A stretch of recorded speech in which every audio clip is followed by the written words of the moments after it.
And we'll. We're live now. I'm just waiting for some people. We're waiting for some people to come join us. If all you folks realize I'm sitting here solo by myself. All my crew is out doing other things, and so I actually thought about changing the format. I didn't know if people really wanted to just sit and listen to me yak tonight about dogs. So we took a poll. I asked around. Asked everybody. I said, "Hey, maybe instead of dogs, since it's just me by myself, maybe I should just sing for all the folks, you know." And Second one's here. Says, hey, gang. hey, Second Winds, how you doing, buddy? We're sound check man. So anyway, I was telling everybody I'm by myself, and I didn't know if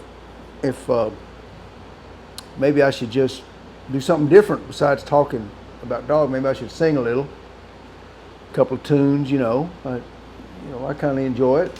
So, but you'll notice there are no musical instruments located anywhere in this shot, right? That'll give you an idea what they said about me singing. So. Second one said, let's hear it. You don't want to hear it, buddy. You don't want to hear it. So we're gonna do the biggest, most consternating, frustrating thing that humans have with dogs tonight, I think. So how's our sound sounding, Second Wind?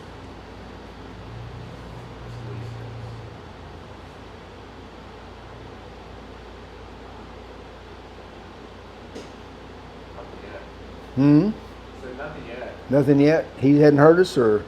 I think he's heard us. I said it sounds great. So we're good. Thank you, sir. We've been re-engineering our studio a little bit. So we'll just start talking dogs. What do you think, Mr. Chris? You ready to go? I think we're ready. All right. So, stupid or stubborn? If you think about it, there's certain breeds that get that label, both of those labels, more than other breeds. You don't hear people say a Malinois is stupid.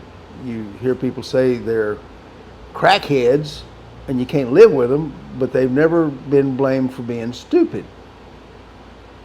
You don't get German Shepherds, Border Collie, any of the herding breeds, which a Malinois is too. You don't get any of these breeds ever being blamed for being stupid.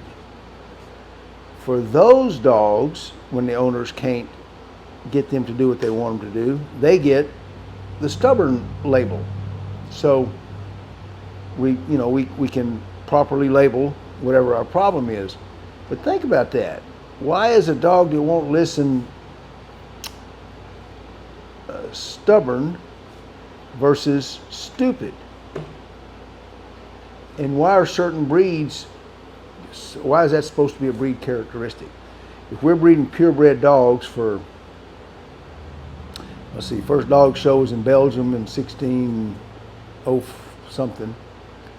If we've been breeding purebred dogs since 1600s for the betterment of the dog, how can we still be getting stupid dogs, and why are any of them stubborn? And if you follow the actions that dogs take, or the job that dogs are bred for, you might come up with a reason why certain breeds get these labels. So let's look at the stubborn dog. The biggest the breed that's most in my experience, the breed that's most commonly labeled stubborn are the bully breeds.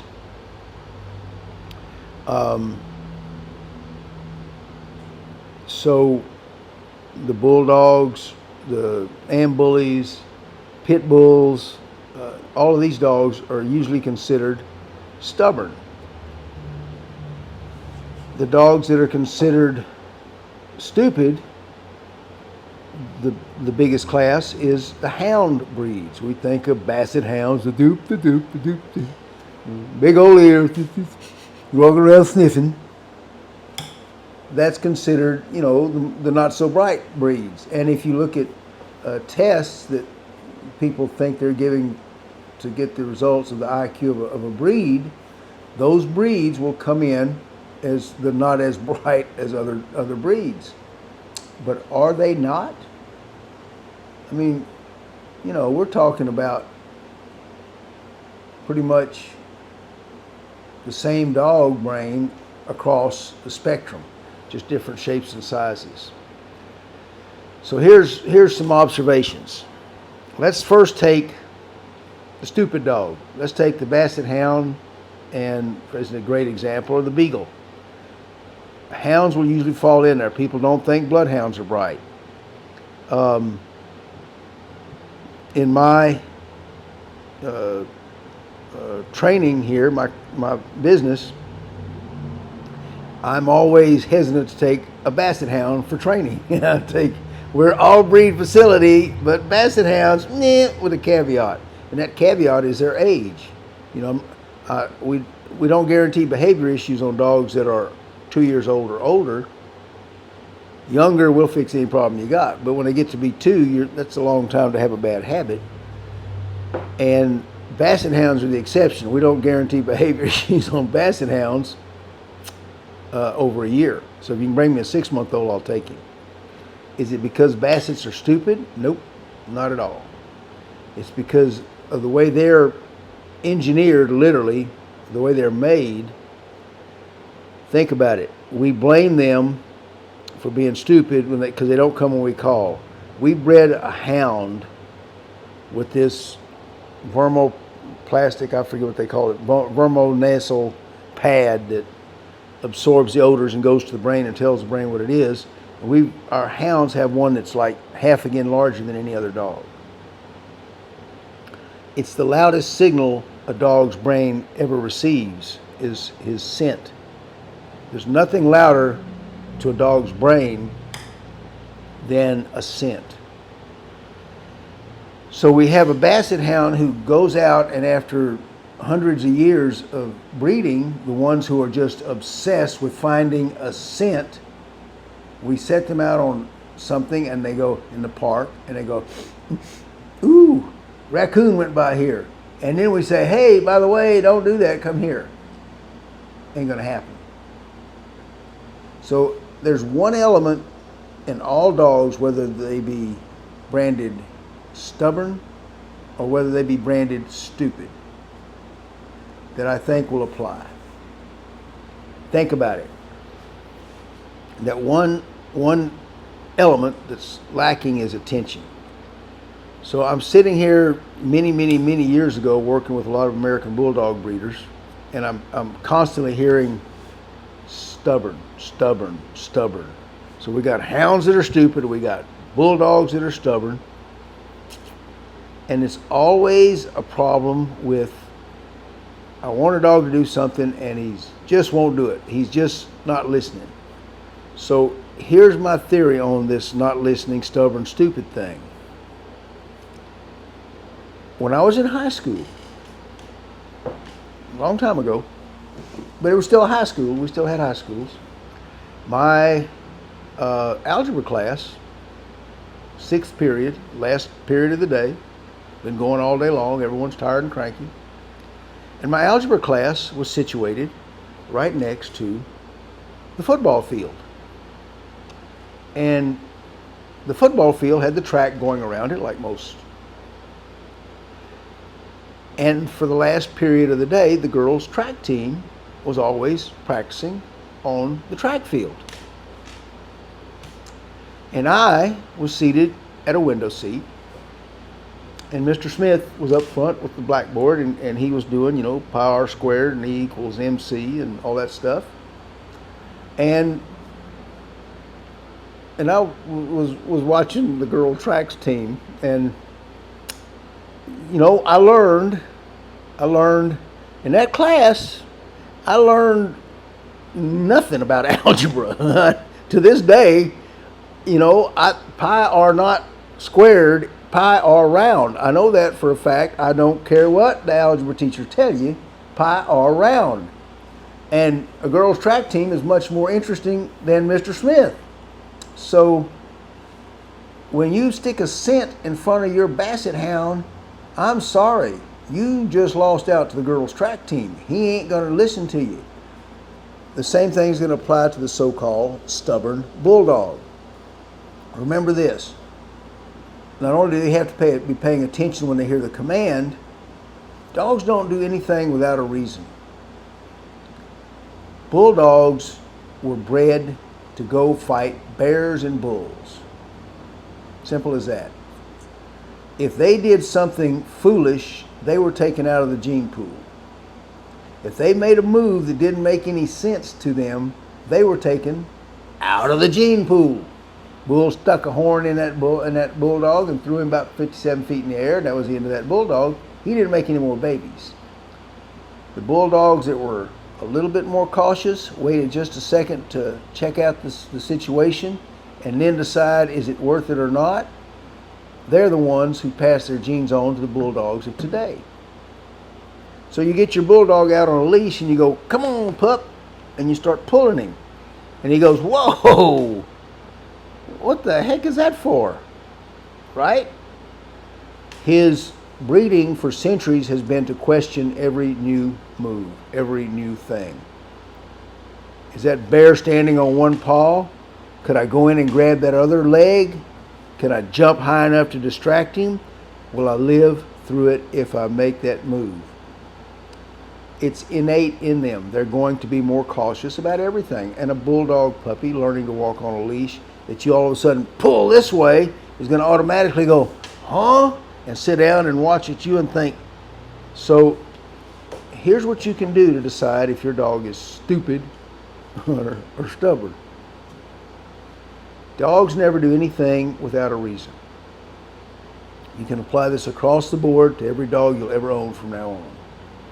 If you want your dog to do something that you're having trouble with, you have to give him a reason to do it. Simple as that. We do it inadvertently. You know, some people say, "Ooh, here's a T-bone steak."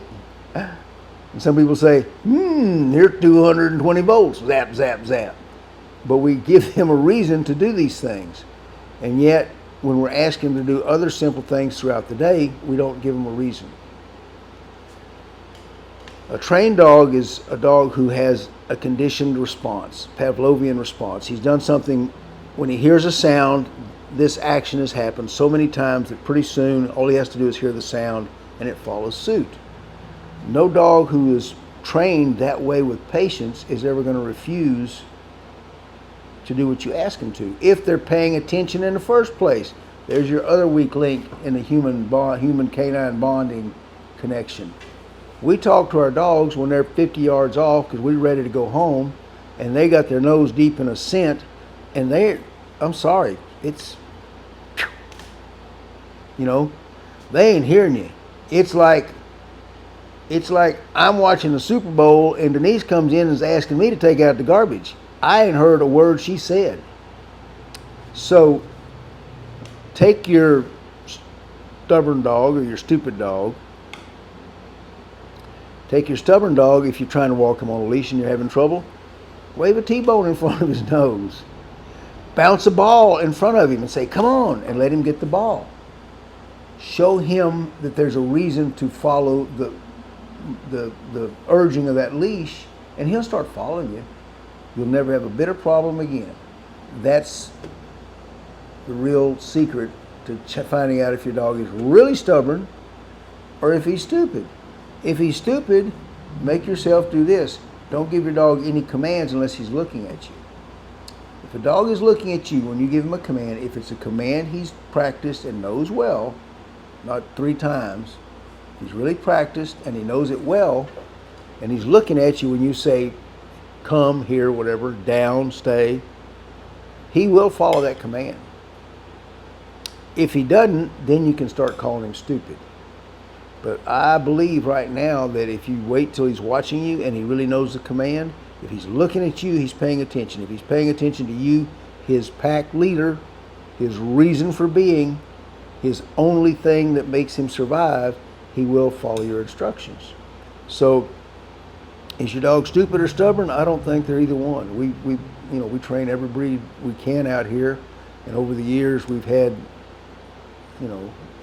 way before I was doing this for the public, we were doing all sorts of dogs, and we never had those problems. Well, I had those problems for years till I started doing it this way.